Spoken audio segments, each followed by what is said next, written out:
Welcome everyone to the M&H and Dr. Whisky, the Whisky Band session with Sam Simmons and Cat. I think that we just started to think before the show what we want to do, because usually in the whiskey shows that we are taking a part in, we are a small distillery, a young distillery, but because of our, I think our temperament and our characteristics, we are making a lot of buzz and a lot of noise. And it's really hard to do it when you're sitting in your 13-year-old bedroom, trying to act like you're in a whiskey show. So I think one of the ideas was to collaborate with the whiskey band, because I think there's lots of whiskeys in the world, but you want to drink a whiskey with good friends and some good music. I'm drinking a martini right now because it's 30 degrees outside, so I'm going to switch to whiskey in a second. I have Tel Aviv behind me because we are in a second lockdown and we cannot go to the beach right now. Yeah. So, yeah, it's just this is 5 minutes from the distillery. That's an amazing thing to remind viewers, isn't it? Yeah, you're right. You're a coastal Israeli distillery. Yeah. Well, I think we lost Tal. So Tel Aviv is really great, but we'll hear about it later. We'll hear about it later. So Sam, what's the whiskey band? How it all began? And do you want to tell us just a little bit about it? Sure. Yeah. Thanks. How did it all begin was probably, separately in our lives. Oh, can you hear me? Okay. Yeah, I can hear you. Yeah, sorry, I was hitting each other. Separately in our lives, Kat and I've been into music as listeners. Like one of our passions is music. Growing up, especially popular music, but also punk and rock and playing music. She used to write plays and just into theater and performance. When I met her, though, that's 2010. 10 years ago. She was running the bar or the events for. Yeah, doing marketing events for actually a whiskey bar in central London that no longer exists. It was called Almanac, and it was on Trafalgar Square. And at the time, its claim to fame was that it had one of the largest Scotch collections outside of Scotland. So part of my job was to bring in, loads of whiskey experts, loads of people from brands, people who were interested in whiskeys. We did loads of tastings, and this was 10 years ago, right? So people were into whiskey, but it wasn't like it is now. So it was still sort of, early-ish days. I think anybody who's been working in the whiskey industry since the 1960s will think that that's not true. But yeah.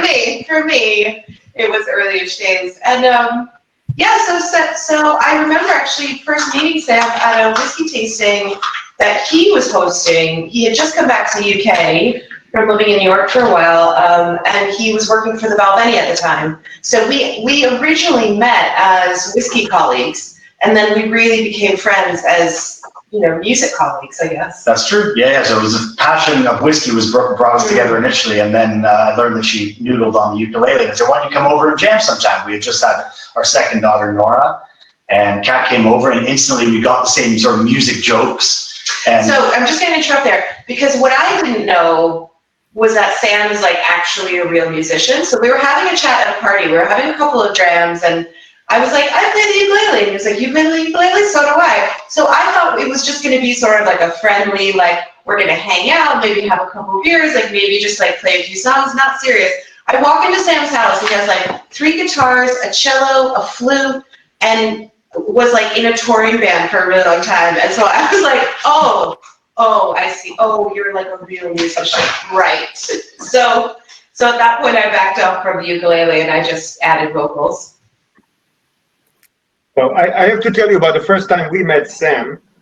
We are actually coming to a meeting with in England, and we set up an appointment in the boutique whiskey company in Tonbridge or whatever, and we came. I think Tomer and I and Eitan and Gal, the owner, and we just landed in London, and we went to one of the toilets there and just replaced our shirts, changed our shirts to a button shirt and everything.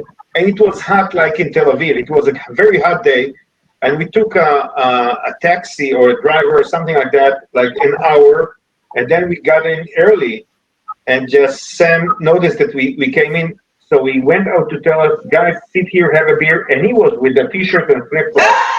And Yeah, that was a great meeting.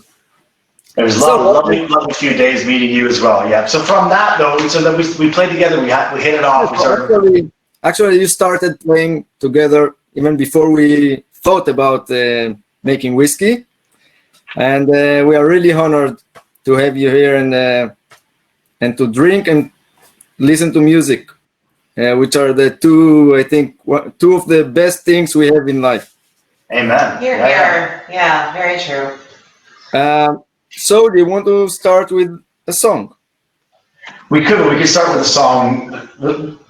The first song the first mashup we do. So what we do as a band, when we invited Rob, who was the editor of Whiskey Magazine, and my friend Simon, our friend Simon, who runs a whiskey called Simply Whiskey, we started mashing up songs together because that's what Kat and I started doing. And the first time we did that was you came to my house. We went to a building site, which was where we were moving to. Yeah, so this is how long Sam and I go back, is that I knew him. I met him 2 houses ago. So when I first met him, That's a good way to look at it. he then bought another house. And when we first mashed up this song, actually, we were using the staircase at his new house. He just bought with his wife. He just had a second daughter, and the builders had come and they had ripped the staircase out to rebuild it. So the staircase was lying horizontally across the floor of the living room. When she says the builders, it's me and my buddy Graham, but yeah, no. And we were using it as a table. And now Sam has since moved on from that house as well, and is now in a third house with a third daughter in London. So yeah, so we go back a ways. Can't guarantee it'll be our last house, but it will be. It will be your last daughter. No more daughters. Many more houses, but no more daughters. You heard it here first, folks. I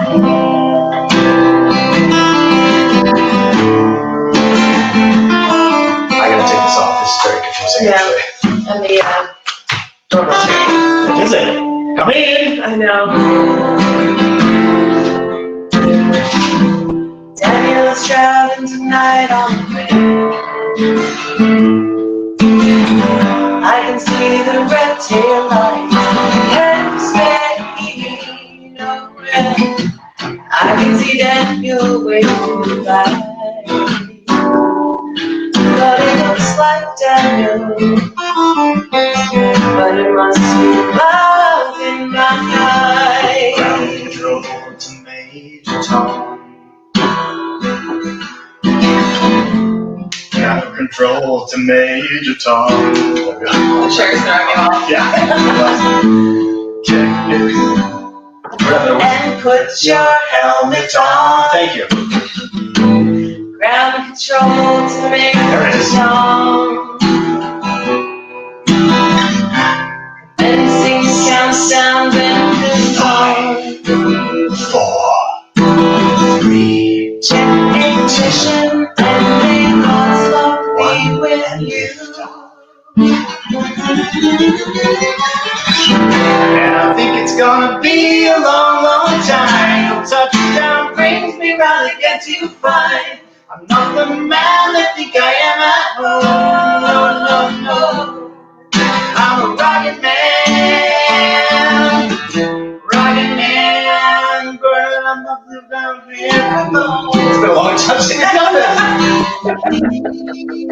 Here am I sitting in a tin can, far above the world. You're killing me.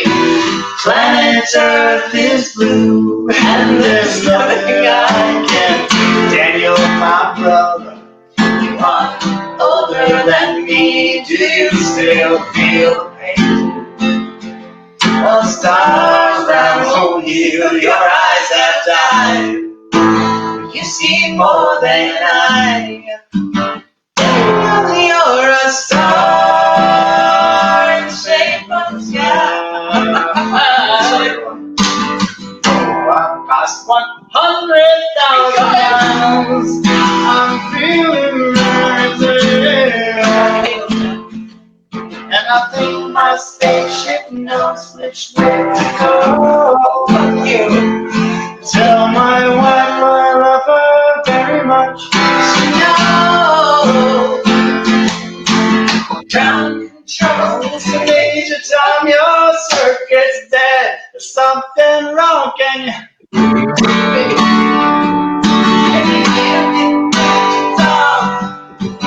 I can't. And I think it's gonna be. Let's do it one more time. I wish we could just be a long time. Control to Major Tom. And I think it's gonna be a long time. Control to Major Tom. And I think it's gonna be unbelievable.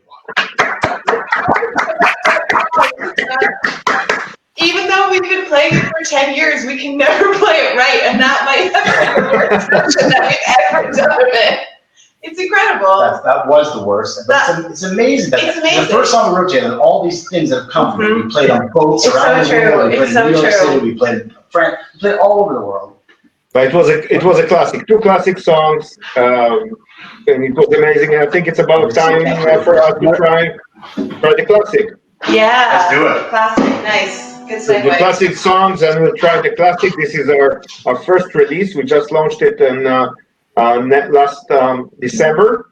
And Tomer, it's yours. So the classic is like the entry level for our portfolio, and it's blended from mainly ex-bourbon casks, together with some STR cask and just a little bit of virgin oak. It gives a well-balanced, really drinkable table whiskey. That's how I like to call it. Lovely, yeah. Yeah. And I think it's a perfect entry level for any portfolio. That's what we wanted to aim. Tomer, I'm a big Jim Swan fan, but when you say STR, what does that mean? STR is for shave, toast, and rechar. It's a technique to take care of casks. And I think at the first he developed this technique for other hot climate whiskey distilleries that he worked with. Well-known one, and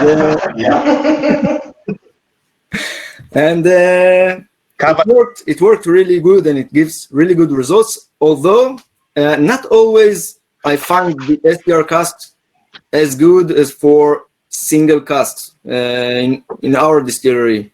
I like really well-balanced whiskey, and most of the STR cask gives a lot of wood and a lot of spicy character, and it's sometimes really harsh to drink it. There are casks that are really good for single cask, but mostly we use it as a 20%, 30% for a blend for our current portfolio. Do you have a word for chutzpah in your culture? Sorry, my dad's absolutely cringing right now if he's watching this.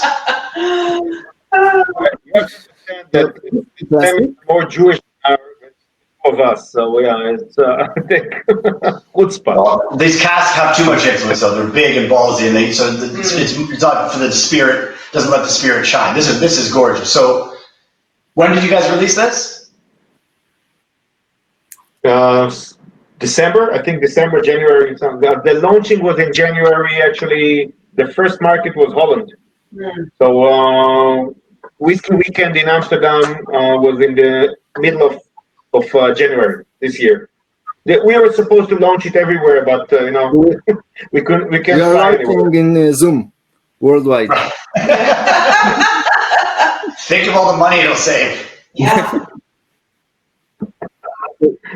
Yeah, but we're drinking everything else. So Well, how would you describe it? This is so good. but anyway, Really delicious. I think that we just released. So we're talking about January. We just released a 3-year-old whiskey or 3+-year-old whiskey. Until then, we were selling young single malts, which you can still probably find in the UK in very small scale. But probably if you can find them, keep them. And until we had the 3-year-old casks, we really didn't know how to get the STRs, because we knew, as Tomer said, it's like overwhelming and sometimes it's overpowering the spirit. But it's like that when it's young. Sometimes we just had the tasting of 3-year-old single cask of STRs, different kinds of STRs, and we were very surprised because it's a very good whiskey. We didn't like it when it was younger, but now it's crazy. And usually for us, 5 months, you can feel when it's going at, and STRs are growing. But as Tomer said, our house style and Tomer's style is very balanced. When we're doing you're gonna taste. When you're doing a sherry whiskey, it's gonna be not a sherry bomb. It's gonna be, you feel the sherry, but not overpowering. And this is the same thing. And this one, exactly like Tomer said, it's a whiskey for everyone. But you can feel the texture because of the very high and short cut. The heart is very short, very small, and of course the line arms. So it's fruity, it's oily. For a young whiskey, it's crazy. That went down easy. Well, it's, very quaffable, as they say in this country. Yeah, whiskey to tabla, exactly really as you said, lovely. Tomer. And a really lovely nose on it. And there is some nice spiciness in there too. So it's not like, yes, it's really easy drinking. Yes, it's a table whiskey, but it's not without its complexity. So, and that's a hard thing to pull off. So really, really beautiful. Thank you. Yeah, I think it's one of the hardest things to do. Well balanced, but really complex whiskey. We tried. You tell me if I succeed, but. No, Tomer, I really agree, and I think people watching, it's worth remembering because we're people who are coming to a festival like this are really engaged whiskey people, and we tend to like extreme whiskeys. Yeah. And like you're saying, as a whiskey maker, as a distiller, the harder thing to make is the subtle, nuanced whiskey. Anyone can make an over-the-top whiskey, shove it into active wood or things like this. But to make something unapologetically itself and showing distillery style even after many years and complexity from nose to finish is the real skill. So this is gorgeous, man. Yeah, well done. agreed. It's really beautiful. So I think we're gonna have this one, and you're gonna think about. Yeah, I better write down the chords. I'm really sorry about that first song, guys. I haven't played. When did we play that last? 2 weeks ago. We don't rehearse it enough, and there's probably a reason for that. Don't rehearse, Kat. That's the problem. We're not really a rehearsal kind of band. Do you know any song in Hebrew, Sam? I do. You do. All right, let's hear something. Well, I was suggesting to Kat that we should do, in the UK anyway, and probably all around Europe, Hallelujah is a big hit. And I don't mean Leonard Cohen's, the one that was a Eurovision winner, wasn't it? Did it win? Hallelujah than it was other Hallelujah song than the Leonard Cohen one. It was Hallelujah, Olam, Hallelujah. So we're not going to play that because Kat's like, nah, I'm good. Sam, do you remember the name of the band? Oof. No. It was Chalav Vedvash, which is milk and honey. Ah. But we are not called after the band. We're not after band, yeah. I'm watching Abba Distillery. So it would have been appropriate, but we're not doing that. There's a song years ago when I was in Israel. There was a cassette we had. My parents took me to Israel. We all went together, and it was Otire, Kamatov Tiye. And I love the song. I love it. It's always the thing about most of these songs. They're always minor chords, And I recorded a Pesach CD really years ago because I love the songs of Passover, but it's always something minor, So I'm not going to bore all the viewers with that kind of stuff. But there's a rich, very similar and monochromatic style of Hebrew song that I know, and they're mostly sort of culturally Jewish related rather than Israeli pop. Although I did see an amazing Israeli trippy hippie band when I was in Israel in 1996 that I'll never forget. But I'm afraid not. Sorry. So that was just to get everybody excited about songs that you might have sung. I don't think anyone's getting excited about the Hebrew song. I beg to differ there. I don't know. You mention in the comments. I can see the comments in this camera on that screen. If you really want to hear us try to sing something in Hebrew, we could do nothing. These things are distracting. What should we? That was really crap. The first Daniel, one. So, yeah. so let's do something that we're confident with. Yeah, let's do it. It's a great idea. Great idea.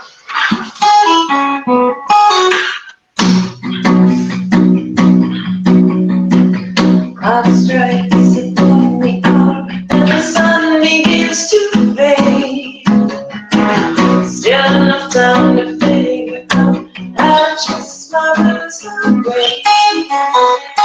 I've done alright up to now. It's the light I think that showed me how. When the night falls, when the night falls out, I'll wait for you and you come around and the world's alive.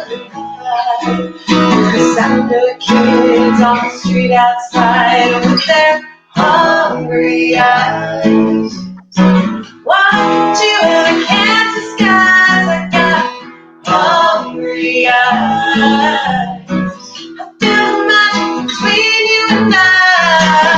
In this world we're just beginning to understand the miracle of living. Baby, I've been afraid before, but I'm not afraid anymore. Baby, you know what that's like. Ooh, heaven is a place on earth. Stay in heaven, love comes first. Make heaven our place on earth. Ooh, heaven is a place on earth. I need a man to take a chance on love that burns out enough to last. And the night falls, my lonely heart goes. I wanna dance with somebody. I wanna feel good with somebody. Yeah, I wanna dance with somebody. With somebody who loves me. Oh, I wanna dance with somebody. I wanna feel the heat. Yeah, I wanna dance with somebody. With somebody who loves me.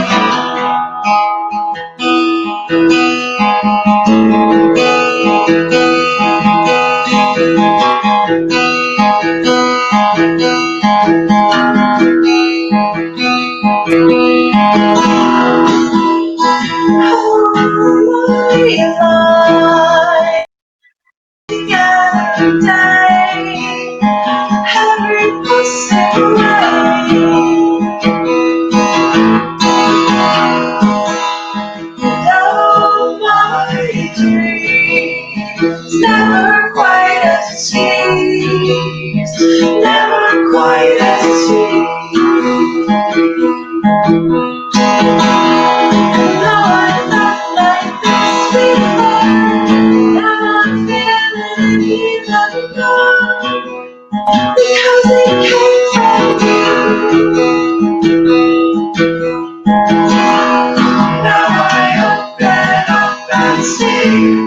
Person falling here is me. A different way to be.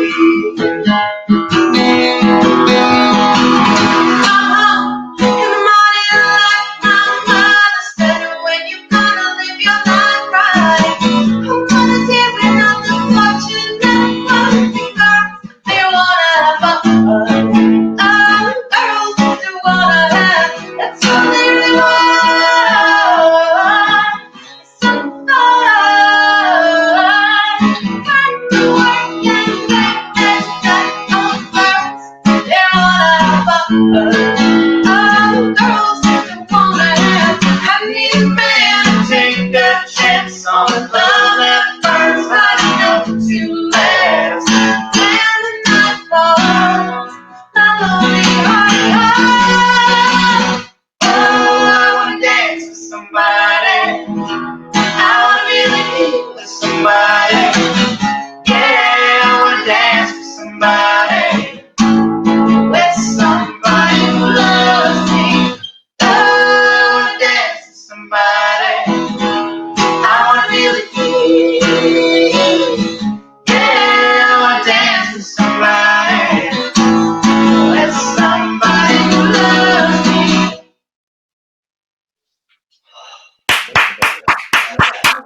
I hope that redeemed us slightly.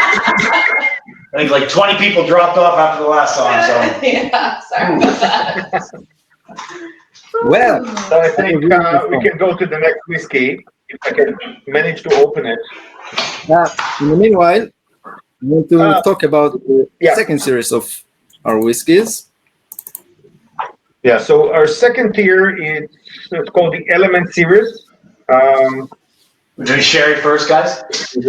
And you can see that. The Element series is, first of all, it's based on the classic cask. So if we said that the classic is mostly ex-bourbon and a little bit of STR cask, we add another element to each and one of the expressions. And as we said before, as Tomer said, everything has to be balanced because we don't like something to be overwhelming. And on the second hand, we would like to have a whiskey for everyone. So if the classic is a table whiskey, is a whiskey for everyone, here in this series, I think everyone should find a whiskey that they really like. So we're gonna start with the sherry, element, which is a very hard and let's say a complicated story because we are from Israel and we're from Tel Aviv, and it's an added value for us to be kosher. We are not aiming totally for the Jewish communities around the world. First of all, we want to be a great whiskey, and we want to be a whiskey from Tel Aviv. And in Tel Aviv you have Devil's Share and not Angel Share because it's a different city from Jerusalem. But anyway, it's easier for us to be kosher. We just don't need to work on weekends or Jewish holidays. But when we're using wine cask and sherry or cognac or any grape-based product, we need it to be kosher. Right. And the story about the seasoning project in Jerez, it's very interesting. Tomer, I'm going to bring me one. You tell us about kosher. I'll make it short. Yeah. So we have a seasoning project in Jerez. What we had to do is to have a contract with the bodega and the cooperage, and to bring a rabbi from Barcelona to produce the actual sherry to season in our casks. So just like big companies in this industry, we have a seasoning project, and we're really proud of, and it let us know really well the process of making the sherry, to supervise it, and to actually know every detail about all of this process, and it's fascinating. I'm really happy to do it, and we have really good sherry cask. We have Oloroso and PX in two sizes, hogsheads and sherry butts. You have the. So I think that if you're not taking the kosher thing aside, the good thing about it, like Tomer said, is we can choose our cask. We know who made the wine, we know who made the cask, we know how good it was seasoned and how good was the wine. We're not just buying from another broker. In a small scale or medium scale distillery as ours, it's a good thing. It's a great thing to. It's a great thing too. Nice. To drink a sherry. Oh yeah. A kosher sherry. No. I think it's a really good product, and I think we have a great sherry, although it's kosher. Kosher products doesn't have to be bad or good. It's just really good sherry, and the fact that we supervise all the. Tal, we are with you again.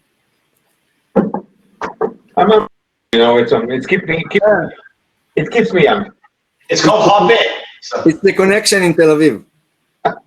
Yeah. It's a lockdown. So the sherry already won few awards. I think it's really good product, and it really gives a well-balanced sherry. It's not a sherry bomb, of course. If I wanted it to be a sherry bomb, I use more of sherry casks, but it contains only around 50% of sherry casks, Oloroso and PX inside. And I think we we reached a well-balanced sherry whiskey, and it also bottled at 46 ABV, just like the classic and the other elements. Well, it's very reminiscent of the great young Scotch whiskies that are sort of have a sherry reputation. So Dalmore, Balvenie Doublewood, Aberlour 10, it really has that impression. So did all the sherry constituent casks, where they spend their whole lives in those PX? Yeah. It's a fully matured cask. For me, it's it finishes dry, so it makes you want to have another sip. That's always a good thing as someone who primarily, you don't just want to sit and nose and taste and write a blog about it, although that's done very well for some people. Yeah. You want to drink it. So and what I love about it too is the sherry qualities are definitely there. Like you get the spiciness, it's definitely on the nose, it's really, really lovely, but it doesn't mask the whiskey. You know what I mean? It doesn't have that like overpowering quality. The whiskey still comes through, so you can still get like the character of what you guys are trying to do, what the distillery is, and I think that's really, really lovely because like what Sam was saying before, there are a lot of drinks out there, which is great if you're in the whiskey category. I myself have been out of the whiskey industry for 2 years, so now I'm just a consumer of whiskey. I'm not in the industry anymore. So it's nice to be able to drink something that isn't a sherry bomb, that isn't like, you know, that kind of like, give me the strongest, peatiest, most high ABV whiskey you got. It's really lovely to actually like drink a whiskey that tastes really, really lovely, but has this added character to it. So again, really well done. Kat, let me correct you. Yes, singing in a whiskey band, it's the heart of the industry. So you know. I don't know, that first song I think was maybe the heads or the tails. I'm not sure if it was the heart. I think you wanna cut that out. Actually, Tomer and myself, we're just starting a dancing whiskey band. Yeah, we just we wanted to keep it to ourselves, but because we can't dance, but we are actually very eager to do it. It's actually a fantastic idea. Can you think that if at a whiskey show, when we're back in person, you and Chilton Almeida and Dave Worthington and Daryl Haldane is coming up on stage? Would that be amazing? The implications for TikTok. You guys can start a TikTok. I think it's a great idea. Whole whiskey talk. If we got one thing out of this session. Whiskey I'll be TikTok. the photographer. Well, I'd be honored to just be on the short list of attendees. I'd love to take part. That was Sam's audition that you just. That was my audition. Yeah. I pulled a muscle of his abilities. Guys, the other camera we have, did you turn it off? Would you like me to disconnect that one? No, I think it's okay for me. How did it turn off? Can you see the other camera? It looks like it's on. No. I can remove it. Remove it for now, and I'll try to come back in. I think, All right. So I think we move to the second elements. No, I think we need another song, Tomer. Yeah. Yeah. So we'll wait for Sam. Okay, wait for Sam. Cheers, everybody. Let's do a peated song or a peated song, like a smoky, like something appropriate for a peated whiskey. No, actually, let's do a red wine. We just did 80s, and back in the 80s, bars were fine. A red wine song. Red wine song, yeah, a red wine song.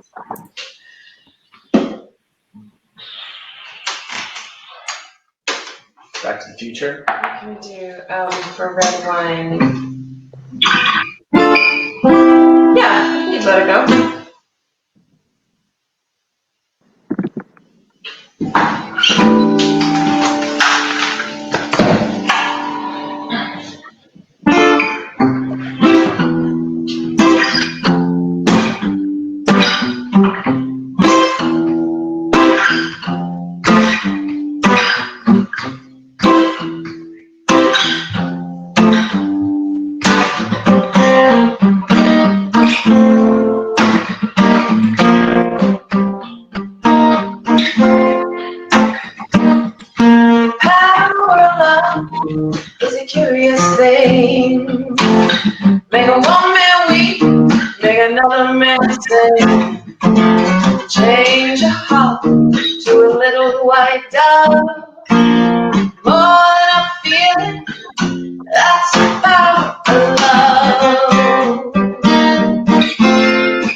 inside on you.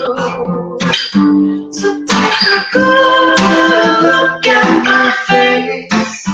You'll see my smile looks out of place. If you look closer, it's easy to trace the tracks of my years.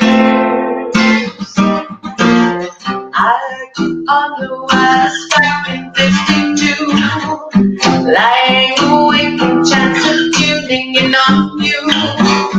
If I was young, it didn't stop you coming through. Oh, oh, I met your children. Oh, oh, what did you tell them? Video killed the radio star. Radio killed the radio star. In my mind and in my car, we can't rewind, we've gone too far. Oh, oh, oh, oh, oh. Oh, oh, oh, oh, oh. Oh, oh, oh, oh. Don't have to go. Oh, oh, oh. Don't have to go. Oh, oh, oh. Darling, What could you got? all those years I tried. All those tears I cried. Darling, please don't go. And it don't take money, and no, it don't take fame. You don't need no credit card to ride this train. Darker than diamonds and stronger than steel. You won't feel nothing until you feel. You'll feel power. You'll feel the power of love. That's the power. Yeah, that's the power of love. You'll feel the power of love. You'll feel the power of love. You'll feel the power of love.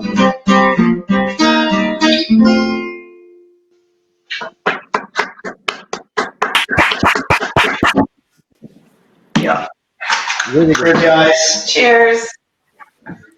Cheers. So I think we can go to the red wine because it was a red wine song. It was a red wine song. But maybe go either way. Well, I was thinking the kind of reggae vibe gave it a red wine. Yeah. Red wine. That's Kind right. of Good call. thinking, yeah. Good save, Kat. So Tal, please. yeah. So we'll start with introducing this whiskey, which is one of the elements.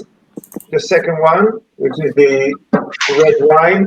It's a local red wine. It's Israeli red wines. We have around 3,000-year-old wine culture here. Biblical time. But of course, this period where the Ottoman Empire was here, and then it came back with the Baron Rothschild. And of course, we still have very, very old vins. But then I think the new style of the wineries are crazy. And if you take a red wine from Israel, if you take a Cabernet Sauvignon or a Merlot, because of our terroir and our climate, it's going to be totally different than a European or wine from Bordeaux, which is the same grape, the same clone. Ours, we need to harvest it earlier, but it gets much more fuller body and some more fruitiness and sometimes higher alcohol. And of course, we have different kind of varieties, like local varieties, which I can never tell you their names, like Bituni, Marawi, and stuff like that. And of course, Mediterranean ones, which are, Carignans, Grenache, or even white wines. This one is, so all the wineries we work with are kosher, and because most of the wineries here are kosher. And we have a very good wine culture. and we are taking the best wines with the best casks, and starting to deal with them. Now, both Tomer and myself, we don't like very winey whiskeys. So again, the balance comes in, and now it's Tomer's turn because he made the blend. You know, I'm just bugging him most of the time and interfering with his work. So. Well, I must be And honest. of course, because I'm stuck in Israel from March, it's kind of making Tomer's job very hard. Well, I must be honest. Stop magic. No. I really, in general, don't really like don't really like really winey whiskeys. So what we try to do here is to get a really good balance between the wine casks and the ex-bourbon with just less than 5% of STR, just to give more body. And so we have here around 60% wine casks, and then the 35-36% ex-bourbon gives it a well base for the wine to go out, but still not to be overpowered. So it's one of the winey whiskeys that I really like. Actually, I don't have a favorite, but I think this is the most, the one that I like the most in our portfolio, because it was the hardest whiskey to make, and I think it went really good. Okay. Nothing good should come easy. But so why does it make it your favorite though? So what have you done with it? Do you think is it representative of milk and honey in the best balanced way, or what's the thing about it? Because as a blender, first it represents milk and honey, like all the portfolio. I think all the whiskeys have something in common. They has the heart of milk and honey inside, and some people tasted it and they know it milk and honey. I'm still in the way to figure out what's the character of milk and honey, which you might think. Now you think about it, but I think we are a young distillery, and we are working on it and trying to improve and to get better results all the time. And I think we have really good whiskeys. But why I like it the most, because I usually don't like winey whiskeys, and this is a whiskey that I really like. It has 60% inside of wine casks, and I think it's really balanced, and it surprised me, to be honest.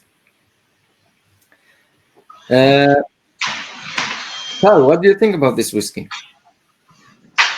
I think it's more you get the red fruits, and you get a lot of wood and some mostly tannins. And I think in the finish you get the tannin, which is dry finish, and we like dry finish. You know, we don't like. It's amazing. I think this batch is even better than the last one. It's cool what you guys are saying about like trying to kind of figure out what your house style is, right? Like what are the characters that you really like? What are the characters that you want to share with the world and the community about like what you make? And it, for me, feels really reminiscent of like what artists do, especially what musicians do. Like it's almost like finding your voice, right? Like what's authentic to you? What do you really like? What do you like to drink? But also what do you want to show other people that you can do in terms of your ability to blend, your ability to mature, your ability to like create a whiskey. And I think that's one of the things that I really love about whiskey in general, especially these whiskeys, is you can, you know, it's not just the science behind the production. There's really an art to it. There's an artistry to it of, you know, trying to find your voice, trying to kind of say what's authentic to us, what's our style, which I think is really I love that analogy, because cool. your first whiskeys, like a debut album, are getting awards and global recognition. But in 10 years, when the distillery style changes, when you change, you don't want to be defined by the fingerprint of your first album. You might change as an like artist. what's your sophomore album, and like what if you want to go off and do a jazz record, or what if you want to like experiment? And I think like that's really coming through, but there's still this kind of core sound that you guys have, and that I guess the more and more you produce, the more you'll be like, well, this is what we stand for, this is who we are, this is our voice. Well, Exactly. I think that it's first. Sorry, Tomer. And anyway, I think that the character of a distillery start with the new make, and we have a really fruity and aromatic new make, yet really malty. And I think this is the base for all of our whiskeys and the base for the character of the distillery. Then the wood management and all the blending. So we want to keep it really balanced and really well drinkable whiskey, not overpowering and over. I can call it over oaked, but some other distilleries will not call it like that. No, there are people that like oak. I don't like really oaky whiskeys. I want to. We can get over matured in 6 months. It's you have to really know your casks, and Tomer has his list of casks in his iPhone, in his smartphone, and we are monitoring every cask almost like every 2-3 weeks or 2 months, because it can be over matured in a second in the summer, and it's crazy. Summer in Tel Aviv, it's 36, 38 degrees, and then around between 70 and 80 and 90% humidity. So it's most of the people will think that it's a really good advantage, the climate that we have here, the hot climate and the fast maturation, which is a really good advantage, but it has a lot of disadvantages, and you must learn how to work with the wood and how to take care of it. Yeah, that's fascinating. And I think that when we're looking at those casks, and of course, bourbon casks, the STR, and of course those red wine and the sherry casks. But we are playing with so many casks. We're going to see them in the future. One of them was actually the one we talked about, Sam, and we're going to taste it. But I think part of our innovation, because Israel is always thinking outside the box, and Tel Aviv is a city like that. It's when it's not in a lockdown, it's crazy, and the food scene is amazing, and of course everyone is either a DJ or a startupist, either a DJ or a lawyer or a startup, and so we are thinking outside the box a lot, and for us. It's taking the very traditional way of whiskey making, the Scotch whiskey making. We don't have regulations in Israel, but we follow the Scottish regulations, but with a new way of thinking about casks and about places to age it. And this is, in a nutshell, Tel Aviv. It's ruins, it's old city ruins, and Aviv is spring, so it's old and new. So if you think about that, this is what we're doing. We're doing a double distillation of malted barley, but aging at the Dead Sea, which is the lowest place on earth, and at the Med Sea, which is next to the distillery, or at the mountains of the Upper Galilee or the Sea of Galilee. We have 5 climate zones in 450 kilometers from the northern point to the southern point. So we can do that. So we have the cask variety, and of course the places we can play. And this is the great thing about being a craft distillery and thinking outside the box. And just coffee talk between Tomer and myself, or Tomer and Johnny and Ron from the blending team in the morning. Let's go do that, and let's try this kind of cask. Let's put some coffee in the cask or whatever. And this is it, and it's great. The screen says that we have to move to the next whiskey. Okay, Tomer.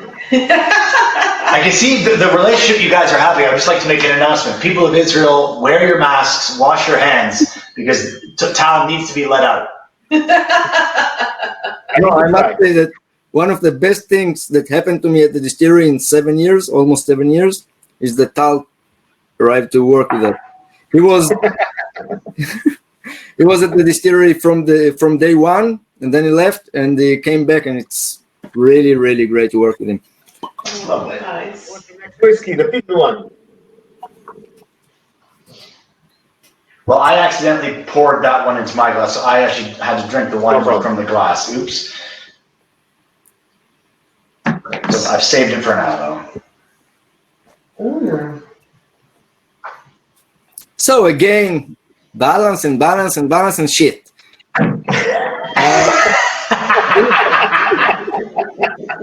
This whiskey is not heavily peated. It's well balanced.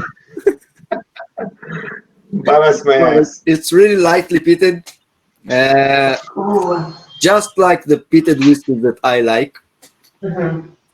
And I don't know if you have the first batch or the second batch, but now we are using peated malt inside the blend, our own peated malt, and then we use also ex-Islay casks. That's what gives the peatiness in this whiskey. But again, it's based on ex-bourbon casks. Around 40% of this blend is ex-bourbon. Okay. And then we have ex-Islay, other ex-bourbon with peated barley, and just a little bit of virgin oak, again to give the oakiness in the back and the body. So I really like this whiskey. Although the wine one is my favorite, I really like all of my songs. No, I think everybody talks about it, but what we succeed to do is that everyone can find at least one whiskey in our portfolio that he really likes and he would love to buy. And that's what we wanted to make, and I think we have really big success. We see from the comments that any whiskey in our portfolio has a lot of likes, and it's really nice. Well, you can see why. The core spirit is sound and delicious and super approachable, and exactly what we like about whiskey. Most of the world loves that Speyside style from Scotland, but also bourbon. And that, so you use in all the whiskeys we tried today, you use a lot of first fill bourbon casks. So that's gonna give incredible vanilla notes and things that everyone loves. So for this one, where'd you get the idea to use Islay casks? I remember Balvenie had Islay casks, 17-year-old back in like 2001 or something. I think you were the first. Correct me if I'm wrong, but you were the first to use ex-Islay casks. Or when you say you, they may have been, yeah. You at Balvenie. Yeah, maybe. That was the first. But at the beginning, we brought Islay casks just because we still experiment a lot of cask types, and we were really excited about trying to mature our spirit in ex-Islay casks. This might sound strange, but in the context of the other ones, this feels sweetest, even though it's got smoke. Maybe it's the smoke being offset to the sweetness. I don't know. It feels sweeter. I don't know why. It's really lightly peated with a lot of sweetness covering it. I guess you have some herbal notes, earthiness, more than smokiness. Some cacao or something like that. Right. It's something with the cask and not. So I guess the whiskey gets the peated whiskey leaves his mark in the cask, but it's mostly this kind of grassy notes. Wasn't there like a mistake at Pandaren maybe 10 years ago or something where they ended up getting some ex-PD casks? I can't remember if they were ex-Islay. I think Pandaren might have released a sort of ex-PD Where the cask. smoke only came from the wood. Where it only came from the wood, but not by choice. It was like one of those. There's so many stories in whiskey about happy accidents, or like because as you guys know, there's so much time and energy invested into making whiskey. So if something goes wrong, you don't really have the luxury of sort of throwing it away. It's not like making pancakes where you burn one and you throw it away and you just make another pancake. So I think Penderyn released a peated cask whiskey. Yeah. Because I think Tomatin too. I think the Kobuchen is a lot of kind of them is peated cask. using ex-Isla casks. mm-hmm. Every young distillery, I think, using Isla casks. Because it gives you really nice peat that we all like without using peat. Well, that's good to know. If you're a distiller or a craft distiller around the world, please be in touch. I have a lot of Isla casks I would love to get rid of. Sam, you promised me all the casks. Oh, shit. Have we already had that call? I apologize. I retract that offer. Forget it. We do have peated new make. I think Tomer, you talked about it with from Czech Republic. No, I didn't. Peated barley. No, you didn't talk about it. No. Don't talk about it. I'm going to drink something. All right. So twice a year we are doing a peat week. Sounds familiar from Balvenie. Twice a year we are doing 2 weeks of peat, and the peated barley comes from the Czech Republic. I tried a lot of different peated varieties of barley, and the one that I liked the most was from Czech Republic, which is different peat, of course, from Isla or from I think anything that we are familiar in Scotland, and it's really nice. So look for it, and we'll talk about the third series that we have, the third year, later. And I think we need another song. Yeah? Yeah. No? I really want to sing with you. You should. But next We week will. I'll be in the other side of the camera, of your camera. Right, you'll have to be at least 2 meters away. But then Because come there live will with us. be a delay.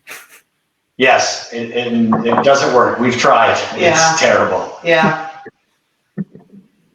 Okay. I think when we're talking about the third tier, so this is actually our second tier, our element series. So we have the sherry, red wine, and the peated cask. And the peated cask, now we call it peated. Now it's peated cask, but it's going to be the peated barley as well. And the third tier is Tomer's Playground. It's what Jim Swan liked about Israel. The crazy kind of very small, in such a small area, high climate zones, and our way of thinking and our way of being a craft distillery is not stopping, trying. If you can fail, we do it small scale, and then if it's not good, we're gonna drink it or something like that. But I think that this is Tomo's way of playing and doing it.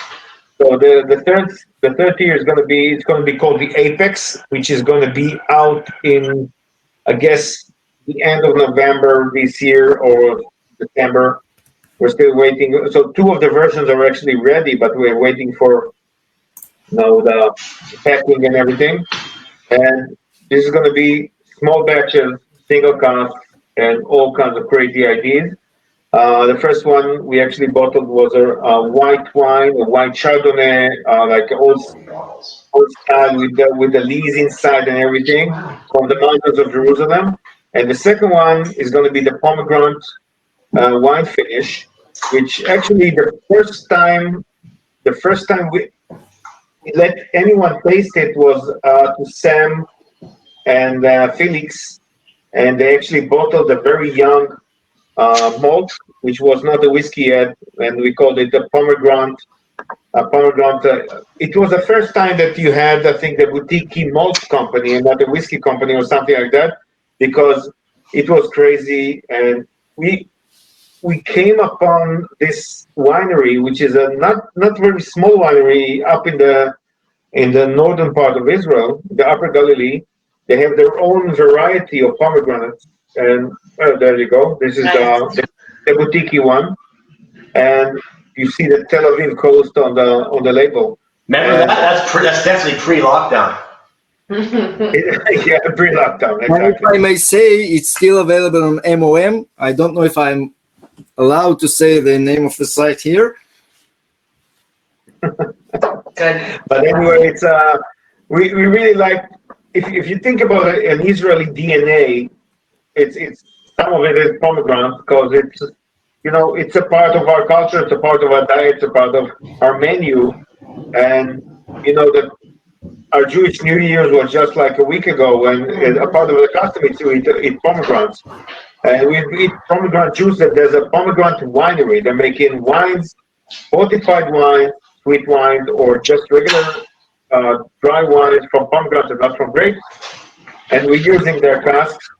So we love the idea, and we really was we weren't sure about the end of what it's going to give to the whiskey. Because the marketing idea was great, and in the end, I think it's crazy. It's going to be one of our signature malts, and I think the first bird was in the boutique, and I think let's take this one. That's really cool to know. But let's hear a song before we taste it. Do I hear a song before that? Yeah. Okay. It Sam, you want to sing something before the really song? incredible. Well, it's great. Well, that's unlikely, Tomer. It's nice to sit and sip whiskey, listen to music. We're happy to play another, maybe trio. What do you think? Or no surprises? That's nice and short. Let's do it. Happily. All right. Yeah, go ahead.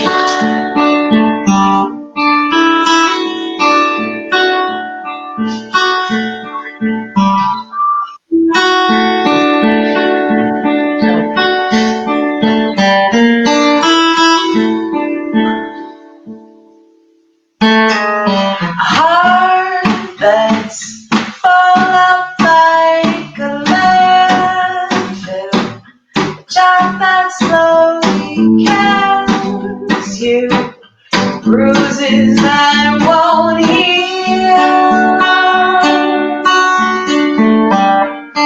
You look so tired, I'm happy, break down. Good on, stay down. They don't speak for us.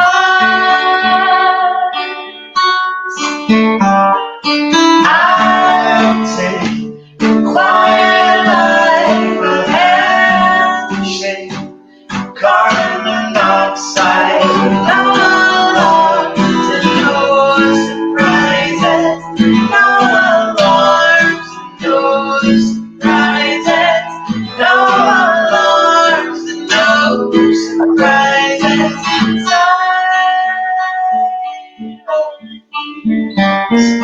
Silence. I was just a skinny lad, never knew no good from bad. I knew every blue I flew the only way. Left alone with Big Back Benny, she was such a naughty nanny. Hey, hey, woman, you ain't no bad boy. Come on, boy, you gonna take me home tonight? Oh, outside of the red light. Oh, you gonna let it all hang out that butt of the girls you make the rockin' world go round.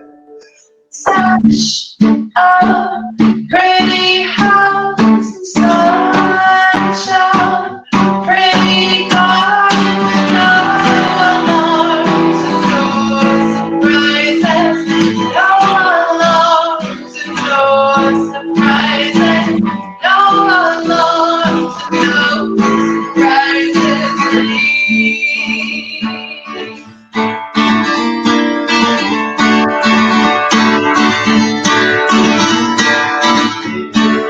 Says my final thing.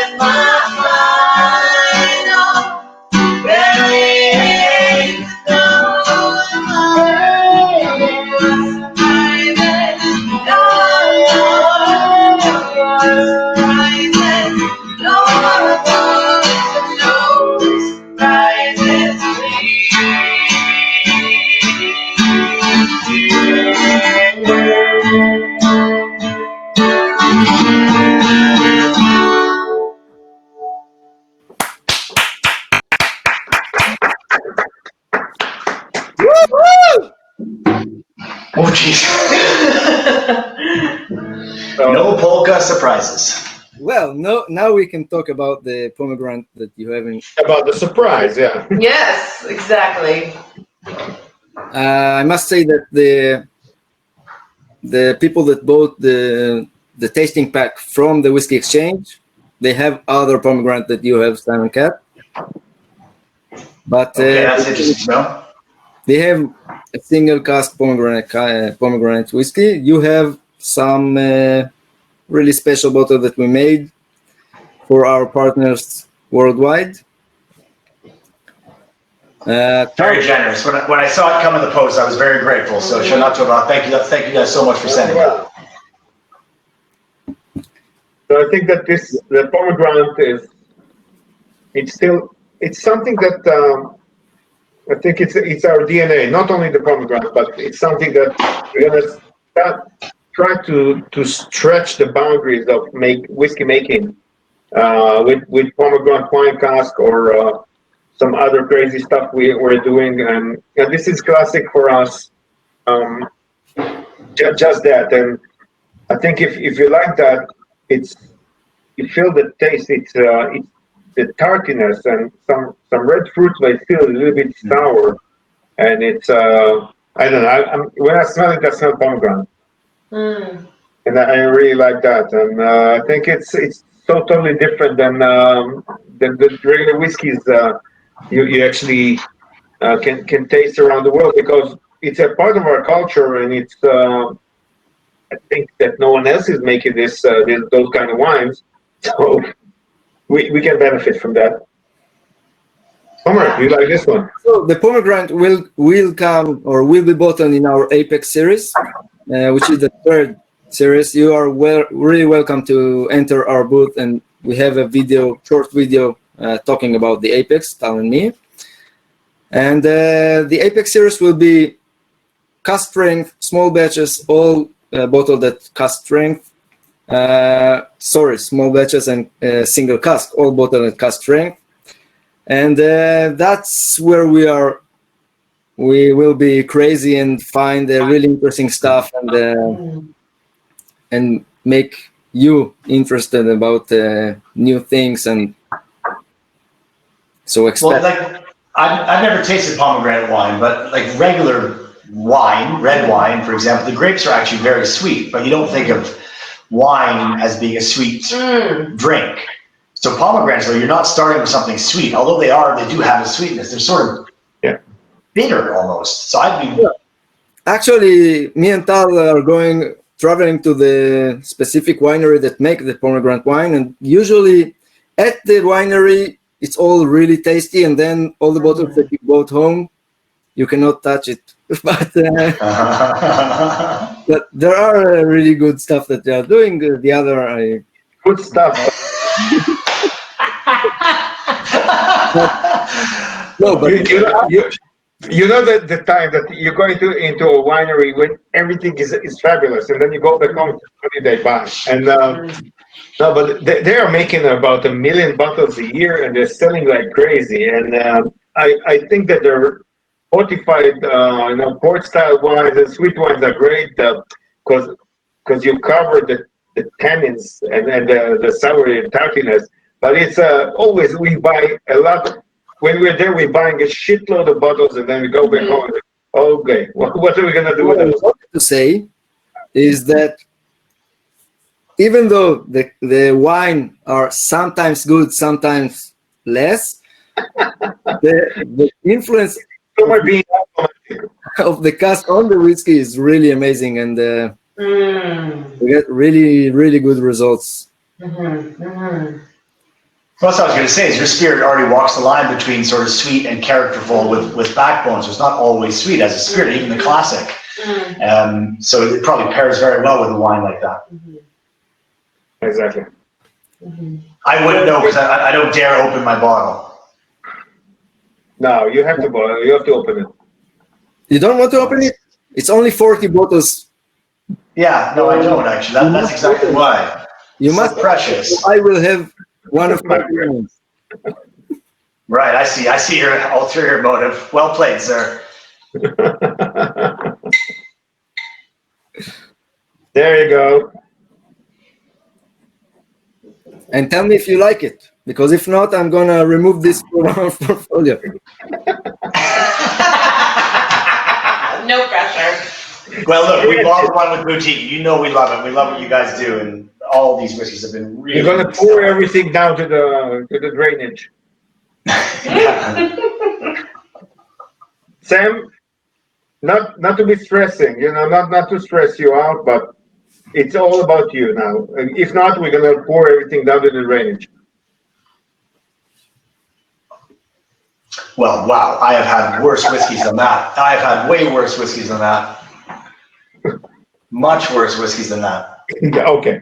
Okay. No, it smells. I mean, it actually is a totally different face of your distillery. It is different than the other whiskeys.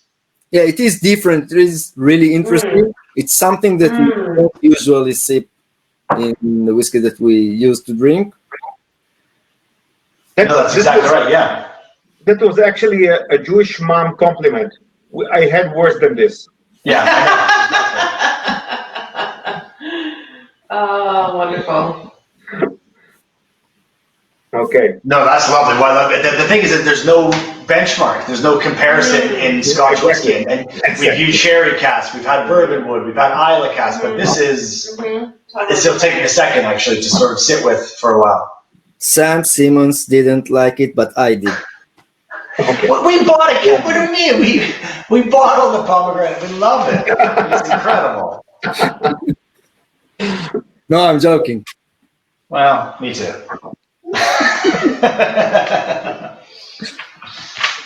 Well, So I Tal, guess- do you want to say? I don't want to say anything. I just want to drink a lager, and that's it. And I want to